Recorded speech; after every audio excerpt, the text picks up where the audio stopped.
Hey everyone, and thanks for jumping back into the cryptoverse. Today we're going to talk about Bitcoin. We're just following the move that we continue to be in over the last several weeks.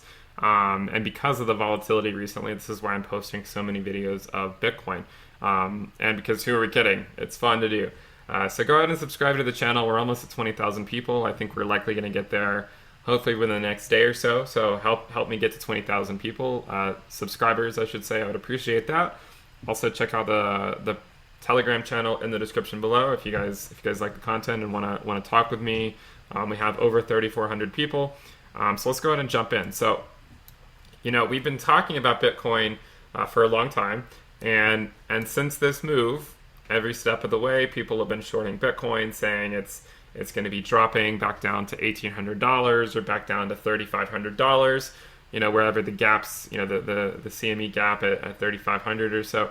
I gotta say, I mean, while it could drop back there, we know we're always prepared for a drop, and the way we're prepared, right, is by dynamically dollar cost averaging our way into the market based on the risk metric. If the price goes down in the short term, this is a great thing because we're talking about lengthening cycles. We have till 2023, hopefully, before the next speculative bubble top. If this is the case and Bitcoin goes to 100K, then what it does in the short term is completely irrelevant, and the only way that it is relevant is it influences how much Bitcoin you can buy. So we've said 2019 and 2020, and even part of 2021, are likely the accumulation years of your lifetime for Bitcoin. And I stand by that, and I continue to think that these years are the times to be accumulating Bitcoin. When we get into later 2021, 2022, it's gonna be probably unjustified, most likely because the risk level is going to be higher on Bitcoin. But also for those who say don't want to be worrying about, say, short-term capital gains tax, if the idea, maybe you're buying Bitcoin through, say, mid-2021, or somewhere around there, so that by, say, 2023, you're only having to worry about long-term capital gains, which is a lot better than short-term. So this is also something to take into consideration. Remember, the accumulation phase during this market cycle, it has already extended longer than the prior market cycle, and I think it's going to continue. We still have plenty of time. These prices of Bitcoin around 9,400, whether it's 3,800, 5,600, 7,400, 9,400, these are still, I think, decent prices to be purchasing Bitcoin. Not that this is financial advice, but decent prices to be purchasing Bitcoin, with that $100,000 speculative bubble, I think, being projected for 2023. And again, that just comes based on staying in our regression band till we hit a fair value of around $20,000, a sustainable $20,000. I'm sure if we see a short-term bubble to 20K, people are going to say, oh, look, lengthening cycle theory is wrong. No, I mean, let's see a sustainable 20K. And I'll give you that. If we can get to a sustainable 20K, by the end of this year, within the next 6 months, and we see it to continue to move up from there to 30K and 40K, then maybe we do have a chance of a speculative bubble by the end of 2021. But I don't think it's going to happen, and I'm preparing for it not to happen. But again, I've seen people say, oh, well, just saying lengthening cycle theory is 2023, 2024.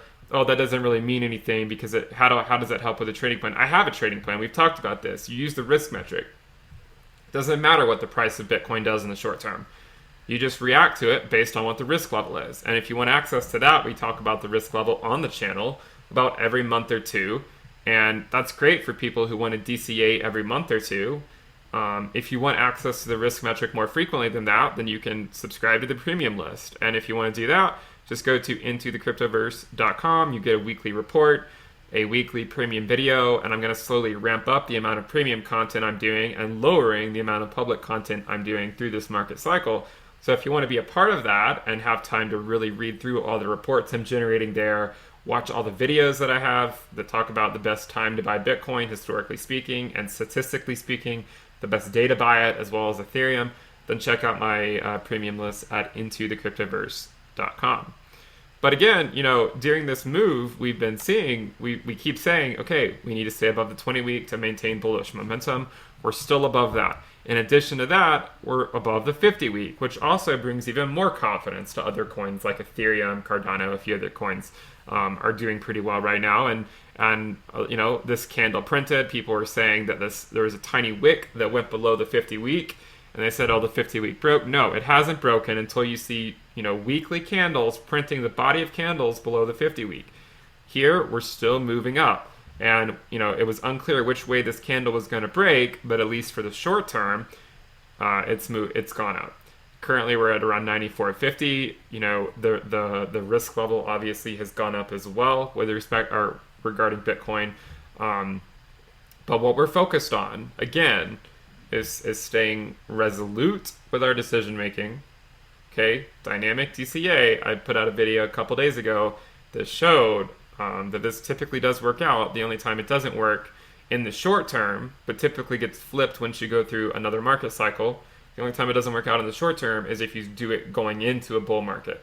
So if your goal is just if you literally have zero exposure to Bitcoin and you want to gain exposure in the short term, then obviously you can do lump sum. I mean, this is not financial advice, but if you want to gain exposure, I'm coming from it from the perspective of I already have a lot of Bitcoin and I want to gain more of it. And the best way from my perspective to gain more of it is by assigning some numerical value to it that takes into account lengthening cycles and diminishing returns, which I made the risk metric for. And this is, we use this to help gauge where we are mathematically, not emotionally. So we react to the numbers, not what your gut feeling tells you. Because how many times has your gut feeling been wrong? I mean, if you think about it, this entire move that we've seen Bitcoin in, people keep saying, oh, it's going to crash down to 1,800, it's going to crash down to 3,500.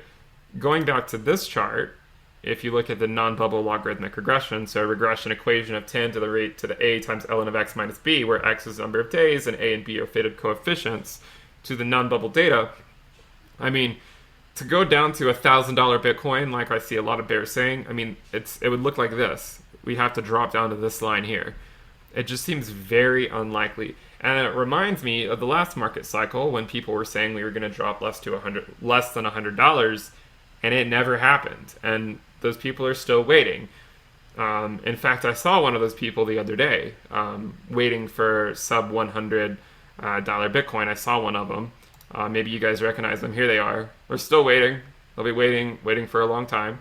I also think there's a good chance that the people that are waiting for $1,800 Bitcoin are also going to be these people. They're going to be waiting and waiting. And then fortunately, we need these people, right? I mean, in order to fuel a bull market, it's good to have people that are going to essentially FOMO in at bad times to keep the momentum going, so that you, the smart money that we're purchasing down at the 200-week moving average, can continue to capitalize on your smart money investment against the dumb money that may come in later to the market. Especially these people saying that they're gonna wait until Bitcoin breaks 10,000 and then put money in. Well, if you do that, then your ROI starting at 10K is 1. I mean, obviously, if you were doing some type of short-term trading beforehand, fine. But if on that position at 10K, your ROI is 1, whereas those who bought in at, say, 4,000, 5,000, their ROI is already 2. So if Bitcoin goes up another 10x from there, then your ROI buying in at 10,000 is 10, and these people that bought in at 5,000 is 20. And this can make a real difference when you're talking about if Bitcoin goes to $100,000 and you're holding, say, 20 Bitcoin instead of 10, then you're talking about a difference of $1 million. I mean, this is substantial. So remember, we don't know what's going to happen in the short term. People that claim to know what's going to happen in the short term usually put in disclaimers, and I've seen it time and time again. They say, oh, it's going to go down, but if it doesn't go down, it's going to go up, and then once it does either of those, and they take credit for it. We don't do that on this channel. We say, you know what, we don't know what's going to happen in the short term. What we do know is that if Bitcoin remains above the 20-week, then things are likely going to be more bullish for the entire cryptocurrency market, including Bitcoin. If you see it drop below the 20-week, the weekly candle printing below it, then typically the entire cryptocurrency market is going to be coming down significantly, and more significantly than Bitcoin itself is. So these are the things we talk about. I mean, we have all sorts of videos that go through various data science models to look at how different coins perform with respect to Bitcoin, and how Bitcoin performs based on various indicators that I've made. I've custom made on my own charts, not using TradingView. So again, if you guys like that content, please subscribe. We're almost at 20,000 people. Would like to reach there so that we can continue growing. And if you want the premium content, you want to be on the premium list, you can go to my website, intothecryptoverse.com. And if you want a discount, you can pay with cryptocurrency. You can get a 5 or 10% discount, but you have to either pay for 6 or 12 months. So remember, stay resolute in your thinking. We're in it for the long term. We're not going to be getting excited over short-term moves. Even if we do see a short-term move to 14K this summer, we're going to stay resolute. It does not mean we're going to FOMO into the market. We already have our positions if that were to happen. If the price goes down, then we're prepared. We have capital on the sidelines, at least I do, not financial advice. I have capital on the sidelines to then get into the market more so that over the next 3 years during this, lengthening cycle, you have more to gain from it. So just keep your perspective. Again, stay resolute, and I'll see you guys next time. Bye.